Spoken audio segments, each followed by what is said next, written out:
This is a fan-generated show. If you'd like to support us, please go to jamieglazov.com. Also, don't forget to subscribe to our new Rumble channel.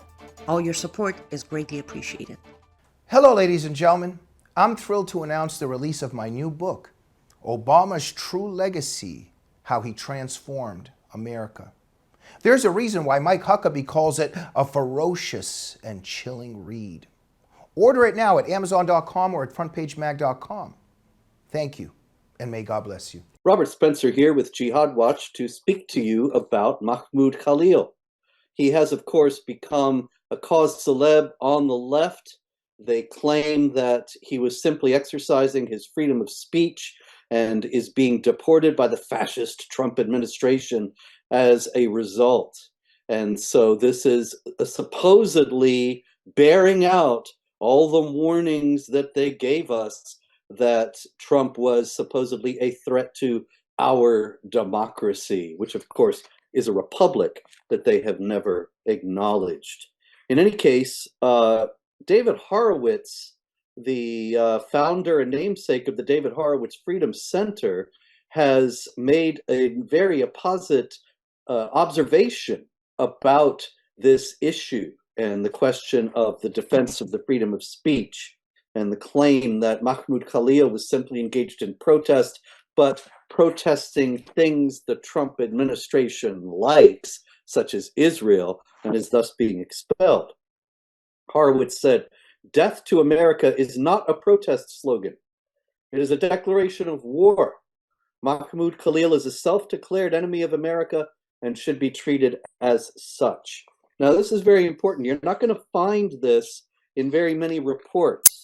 I spent a lot of time this morning scanning establishment media reports about Mahmoud Khalil, and very few of them mention this very important and salient detail reported in one, I believe it was an AP story, and so that's good that it made it in there, but it was rare. A Columbia University student who was on the scene at the time of the protests that Mahmoud Khalil was leading, he says, they were putting up stickers saying "Death to America," handing out pamphlets from official Hamas media groups. You don't need to care about Jews to be angry about this. And that is certainly true. But the bit about "Death to America," as Horowitz notes, it's not a protest slogan. It is indeed a declaration of war. Why is it that it would be incumbent upon the United States to welcome people from other countries who wish to destroy it and say so openly? Now, this is something that is, I think, an indication once again of the fact that the left seems to idolize, as David Horowitz himself has pointed out many times, people who hate America and want to destroy it. You can go back decades on this. You take, for example, Emma Goldman, an anarchist from around the beginning of the 20th century, who was a darling of the left at the time, although she openly applauded the assassination of President William McKinley and was clearly not somebody who was in the slightest degree a patriotic American.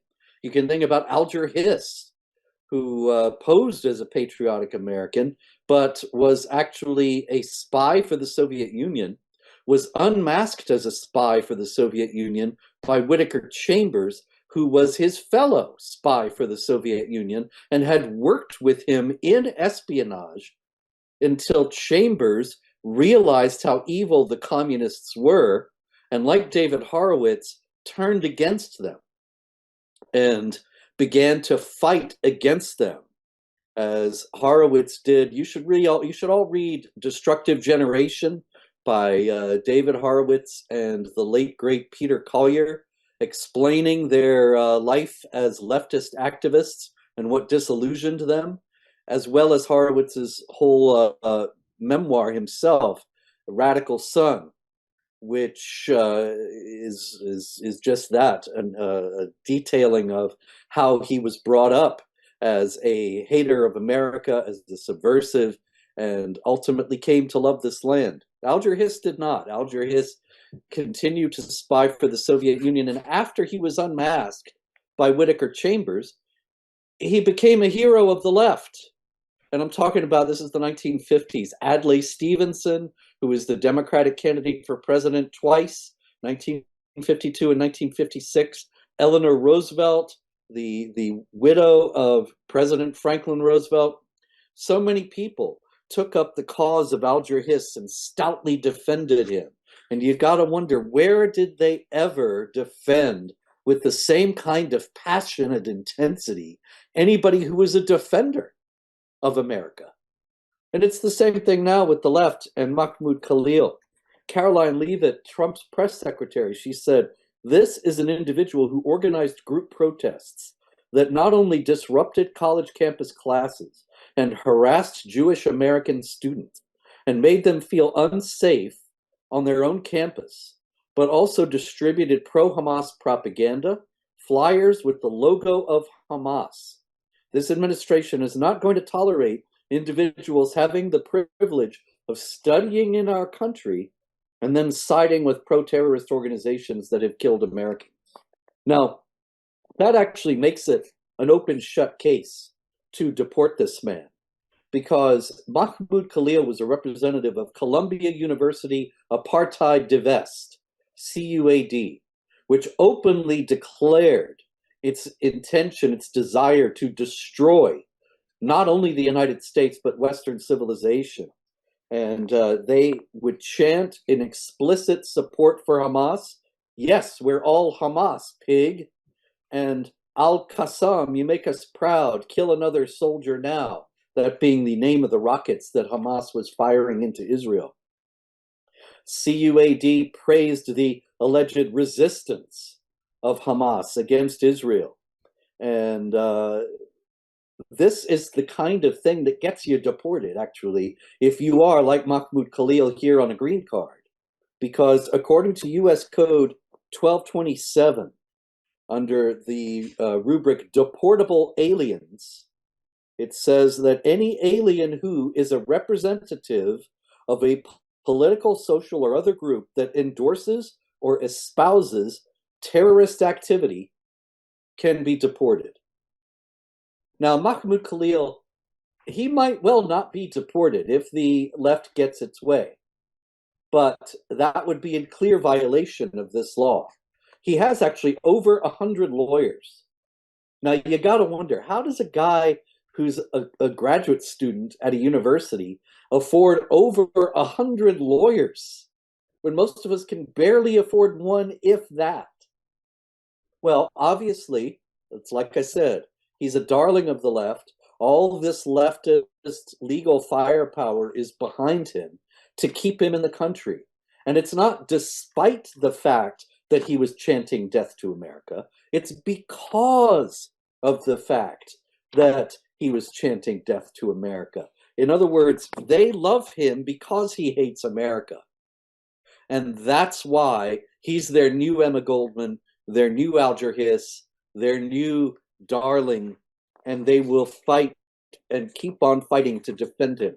There's also another aspect to this. One of that army of lawyers, Sama Sise, he says they're trying to make an example of him to chill others from making similar speech. Not agreeing with your government's foreign policy decision to support Israel is not a decision for you to be in deportation, not a reason for you to be in deportation proceedings. And another one of that army of lawyers, Ramzi Qassem, he says that Mahmoud Khalil is being deported for no other reason, apparently, than the fact that the government doesn't like what he has to say, and the fact that he advocates on behalf of Palestinians and supports the human rights of Palestinian people. Now, look, I've shown this to be a lie. That's just not true. Mahmoud Khalil is scheduled to be deported and ought to be deported because he was very clearly agitating on behalf of a terrorist group. And the Columbia University students saying they were putting up stickers saying death to America, it's an open and shut case. Now, the idea, however, behind these lawyers saying, oh no, it's the freedom of speech and under peril. It's the freedom of speech under attack from the evil Trump. It's fascism USA. The reason why they're saying all this, of course, is to gin up their base in more anger and hatred against Trump, to make it impossible for him to do what he has stated he's going to do, and that is defend America, initiate a new golden age, indeed, by deporting people like Mahmoud Khalil, by protecting Americans from people who are saying death to America and wanting to destroy the country that has welcomed them and given them refuge. And so it's just another day, really, in terms of the utter mendacity, dishonesty, and evil of the left. And so I hope that this has been enlightening in the sense that it fills in some of the blanks and gives you some information against the lies and propaganda that you were being fed on an industrial basis by the establishment media, which is, of course, the propaganda arm of the hard left.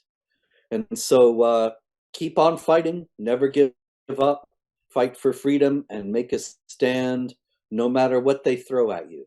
Thank you. I'm Robert Spencer.